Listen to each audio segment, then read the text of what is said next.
Любые слова подобны стёршимся монетам. Нам не описать очарование Нью-Йорка даже приблизительно и как-то по-новому. Это мучительный город, как написали о нем когда-то Ильф и Петров. Он заставляет все время смотреть на себя до боли в глазах. Но не смотреть на него невозможно. Город шумного одиночества, самый беспорядочный и при этом самый упорядоченный мегаполис мира. И сколько бы раз вы не ходили и не летали по его улицам вместе со всеми персонажами американского кинематографа, Нью-Йорк все равно и неминуемо обескуражит вас.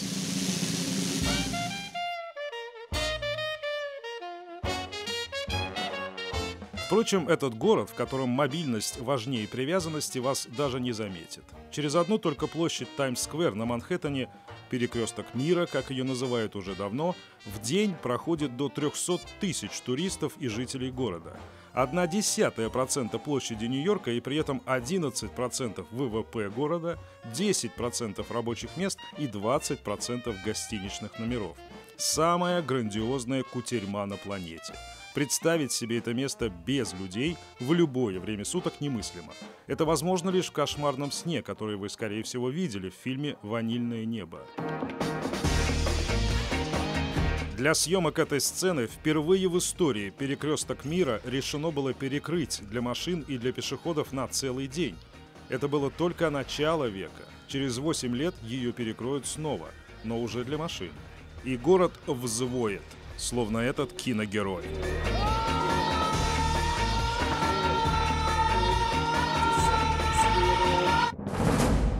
Таймс-сквер.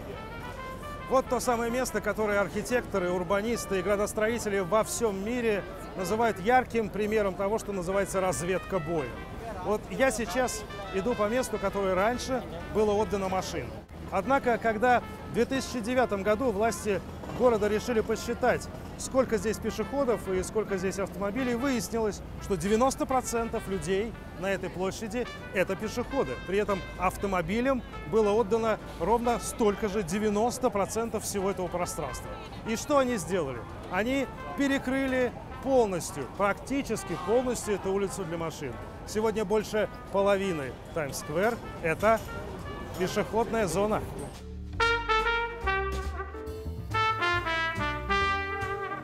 Мы сказали, что это была настоящая разведка боя. Но еще бы. Вы только представьте себе, что пришлось пережить мэрии Нью-Йорка. Ведь это было не просто перекрытие улицы. Это было перекрытие улицы на Манхэттене. В одном из самых загруженных автомобилями районов. Это была одна из самых главных артерий всего этого города.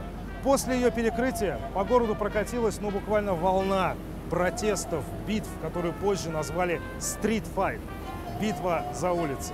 Людям, конечно, не казалось, что все это во благо. По первости они начали обсуждать, например, вот эту всю мебель, которая была другой, потому что изначально, как принято в мэрии Нью-Йорка, обошлись, что называется, копеечными средствами, просто поставили здесь какие-то копеечные совершенно пляжные шезлонги. Но люди, газетчики, телевидение, жители города, обсуждая всю вот эту идею с уличной мебелью, даже позабыли о идее самой. То есть правильность этой идеи практически сходу, сразу же стала очевидна всем. Итак, еще раз. Было, стало. Разница чувствуется, и разница оказалась чувствительна. Представьте, это как если бы мы взяли и освободили от машин, например, правый или левый булак. Какими потоками негативистского красноречия захлестнула бы Казань. Так вот, в Нью-Йорке люди те же, и вверх ногами они не ходят. Предвестников транспортного апокалипсиса была тьма, но апокалипсиса не случилось. А случилось вот что. Автомобильных аварий стало меньше на 15%, преступлений на 20%, загазованности на 60%. Спустя совсем непродолжительное время эти перемены одобряли уже 90% жителей Нью-Йорка. Пешеходов, которых и так во все времена тут было достаточно, стало еще больше на 11%. И что самое сногсшибательное, скорость передвижения автомобилей в районе Таймс-сквер увеличилась на 7%. В 2011 году площадь была признана лучшим в мире местом для розничной торговли. Почему? А мы уже все показали. Возведенные в культ рекламные неоновые вывески, 100 миллионов человек, проходящих через площадь за год, все эти мультяшные персонажи и полуголые девицы, абсолютно органично вплетенные в эту круговерть. Таймс-сквер никогда не спит, и здесь никогда не бывает ни закатов, ни восходов, ибо светло и днем, и ночью.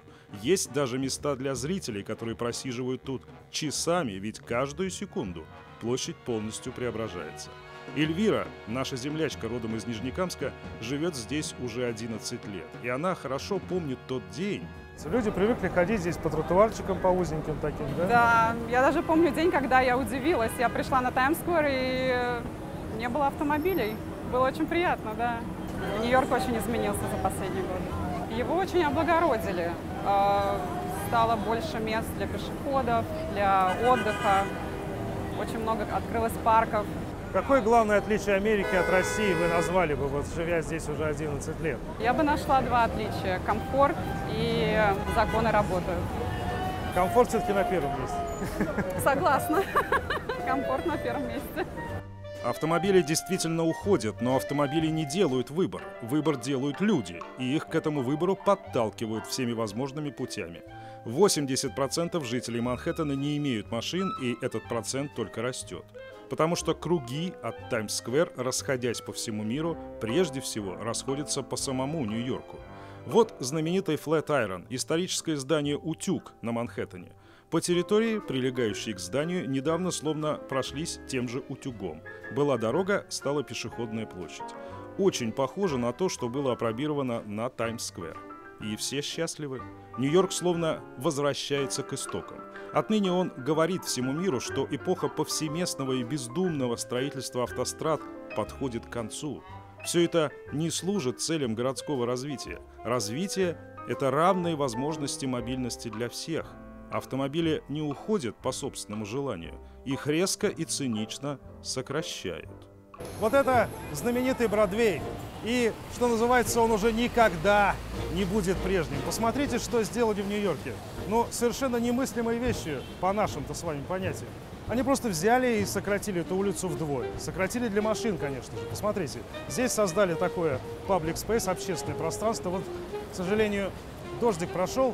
Обычно здесь очень много людей, просто места не найти. Заметьте, сколько места осталось для машин, и немножко есть парковочных мест, которые, конечно, немножко защищают людей, сидящих здесь. Вот то, что делают сегодня в Нью-Йорке. Кроме того, для чего еще сделаны эти места?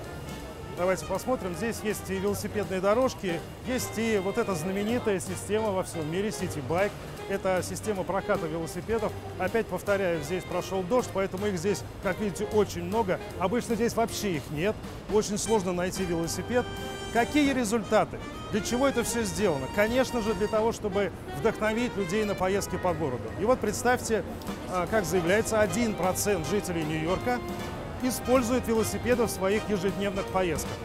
Кажется мало, но давайте представим, почти 9 миллионов жителей в Нью-Йорке. Это у нас получается около 100 тысяч поездок ежедневно совершается в городе. К 2050 году собираются достичь цифры в 10%. Это будет уже практически миллион. Вот это действительно переформатирование города.